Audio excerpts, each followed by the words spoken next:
What's going on, everybody, and welcome back to the channel. My name is Nathan, and on this planet we send it. And what we're going to be getting today, well, we're right now leaving Lone Pine, gonna head up to, I think it's Big Pine, and then cut over the mountains into Death Valley. So I'm a little unsure on where we're going. Joe actually talked about it earlier. I should have recorded it.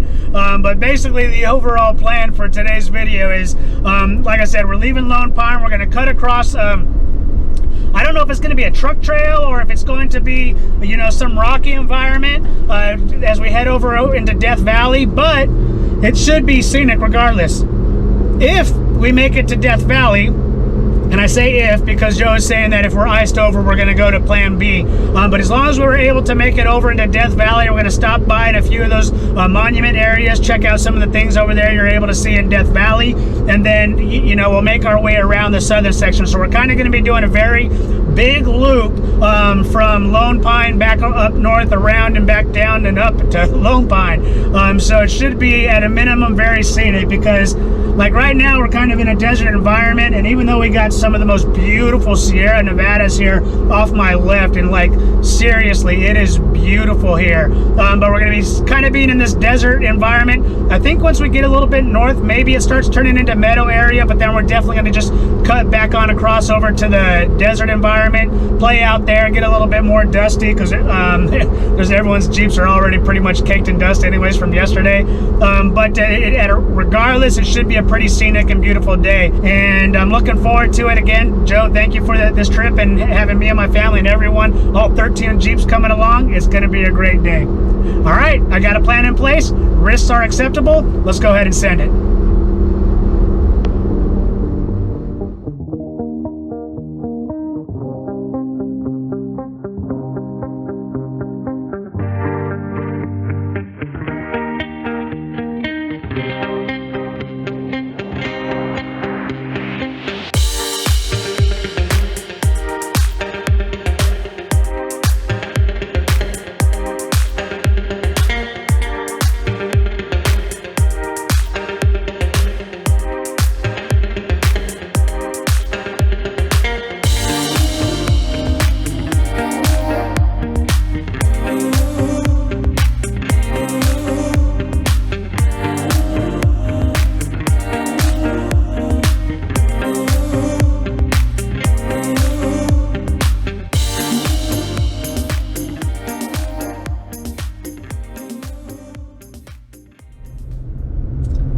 Alright, good morning. So we actually just took a little stop there. Someone forgot the phone in the Big Pine when we stopped to kind of top everyone up on gas who wanted it. Is it where you left it, or did the store owner find it? No, it's still in the stone where I left it. Alright, mission success. So we are now heading east. We made our turn after we passed Big Pine, and we're heading east into Death Valley. We should start to see a changing environment. I think we should be. It's looking similar, but at a minimum we'll end up into more desert because right now we're kind of in a high desert atmosphere. So we'll be heading into, I guess, desert proper, and so we'll see how that is. But if we do end up out there, hopefully I got a chance maybe to do some rips, you know, and out in the desert plains and see what this thing can really do. Just another opportunity to kind of see what this Mojave's up to and what it can do. But all right, I'll see you guys when we get there.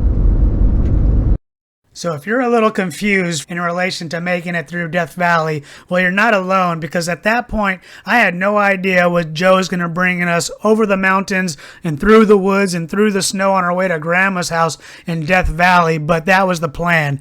And I'm going to be up front. This was probably the most fun I had all trip. It was definitely a lot of fun.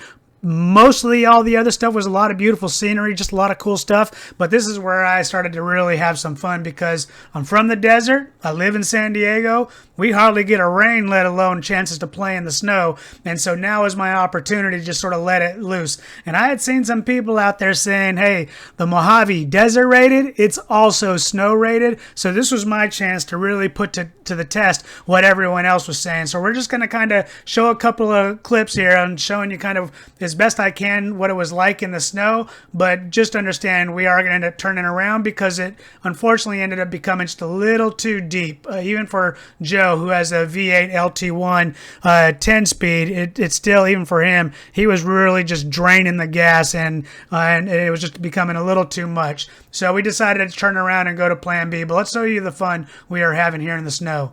So before we kick it over to the next clip, I just want to give you an idea of where we are at this point. I had was barely stuck. I had to kind of like back out and get a little speed. I was in 4-wheel high at the time, and then I put it into 4-wheel low to use the Mojave's faster transfer case, so that it at least gave me the ability to keep my RPMs high and just spin the wheels as necessary. So that was one benefit with the Mojave. But I had to end up, like I said, back up and then get a little momentum. So this is me here after I had just broken free, and now I'm letting loose in the snow and having a blast.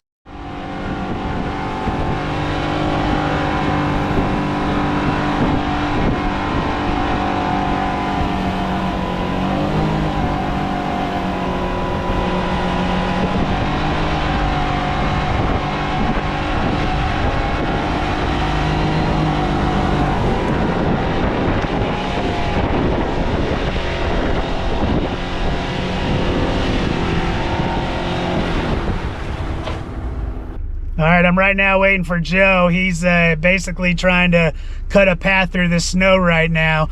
So once he makes it through, then we'll go ahead and head on past. But this is definitely... How you doing back there? It is a lot of fun, and this is my first time in the snow, so it's kind of a little different. It's similar to very soft sand, but it's definitely different, especially when you start getting in to where, since I'm lower on the lower clearance, that I can tell when my axle's starting to hit into the snow. But it's definitely an interesting time. All right, hopefully we make it, Joe makes it through, and then I'll be able to follow through after I get some speed going.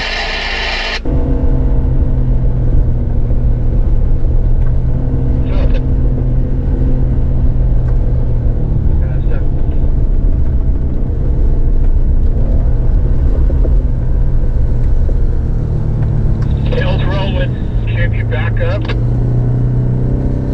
I'm trying. No luck.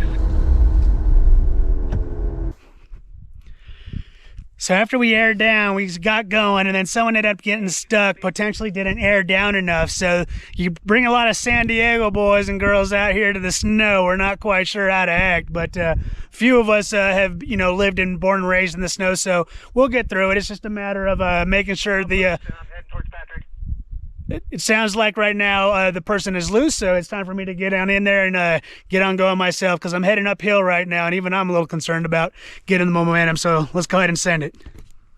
So this was the point at where we decided to turn around. Joe had just made his way up the tracks there to the right, and as a matter of fact, I'm going to go up there and meet him. He wanted to show me pictures of what it was looking like. But basically, as you got further up there, the snow was actually like getting to be about 1.5 feet to maybe 2 feet deep and thickening. So those mountains in the back was actually what we are going to be going up and over. And although it's kind of hard to tell, the elevation at this point I think was about 10,000 feet. So we were pretty high up there. So it was a good call by Joe. We had to turn around. It would have been cool if we could have made it over, but maybe next time.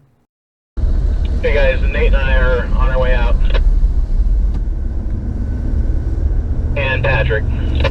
Yeah, we're turning Jeeps around right now. Eric and I got turned around down here too. Copy. Yeah, the trail ends up with the powder being about 1.5 feet deep and then ice underneath it, and then it cuts uphill through some trees, and it's just impossible.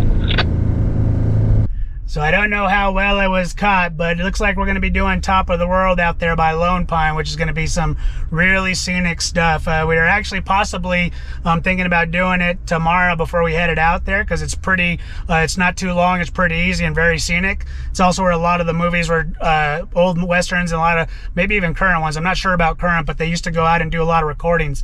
So right now we're all just kind of getting turned around and then heading back down and out. So we'll go ahead and record on our way over there to Top of the World, and I'll see you then.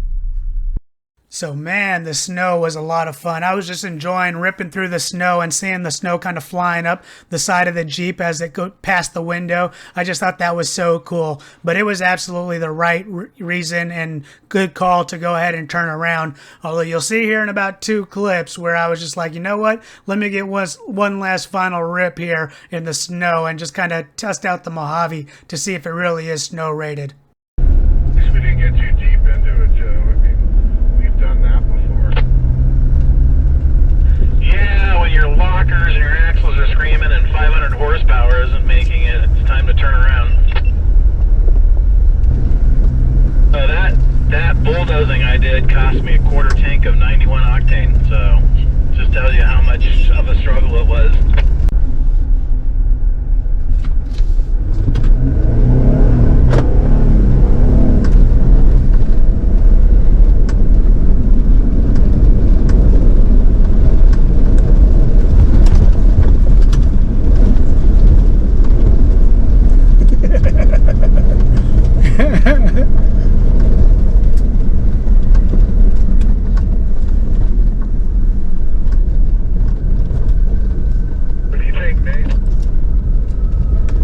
gonna say desert and snow rated.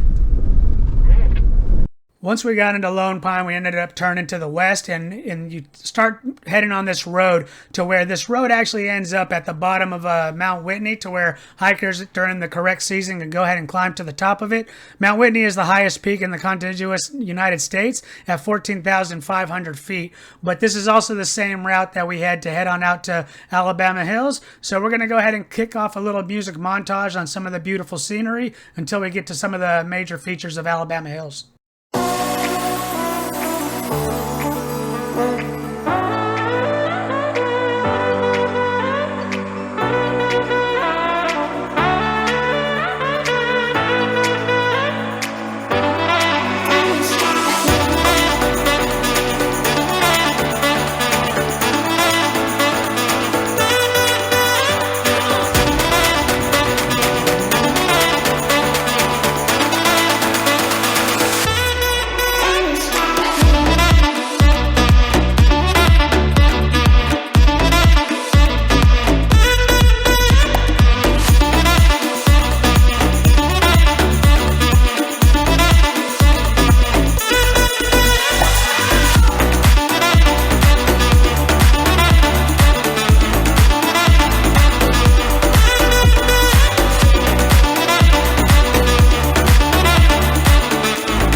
So I wanted to put together a few facts from Alabama Hills and talk to you a little bit about it. And again, kind of like day one, I got my facts, if you want to call them facts, from Wiki, but this is what I got about it.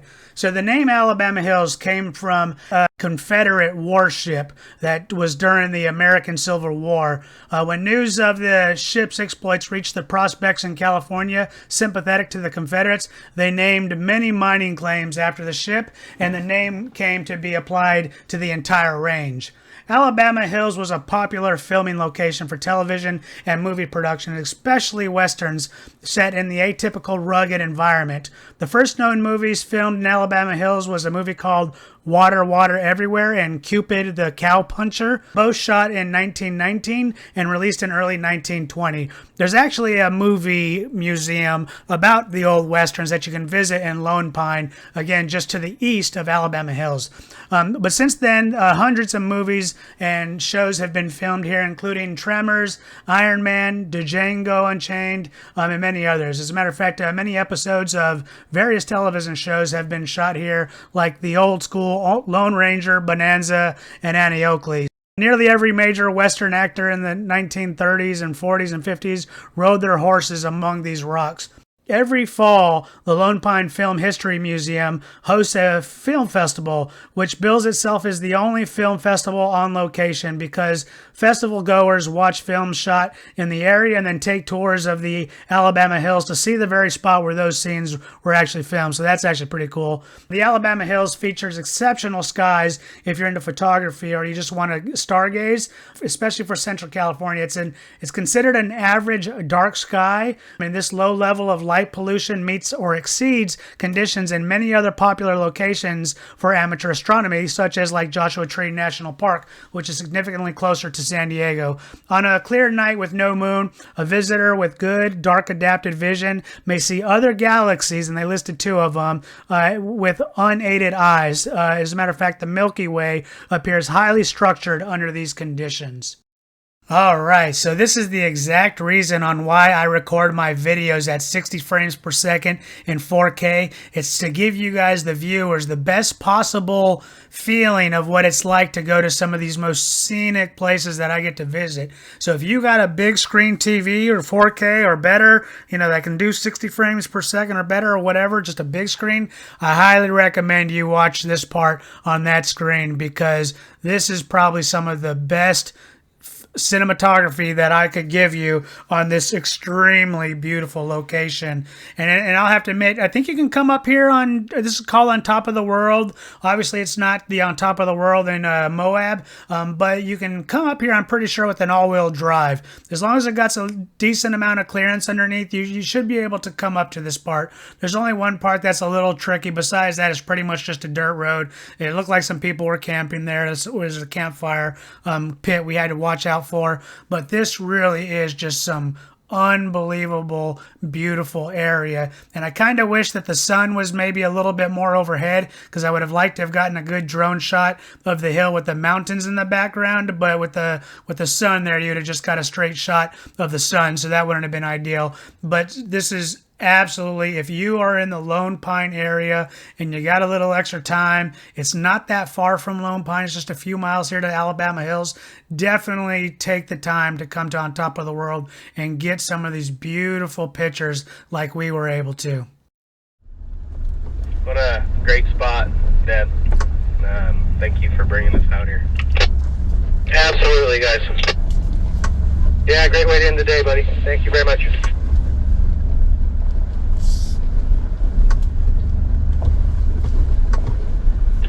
Joe, the Kindle family says thank you. This was an awesome adventure. You're welcome, you guys.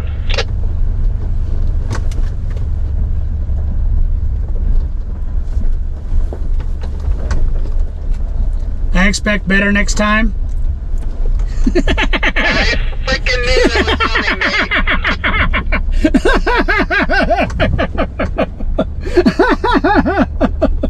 Hey, look to your right. How am I going to improve upon that? There you go. Yeah, there isn't. Unicorns and rainbows.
Thank you for watching. I hope you enjoyed this video, and I'll see you on the next one.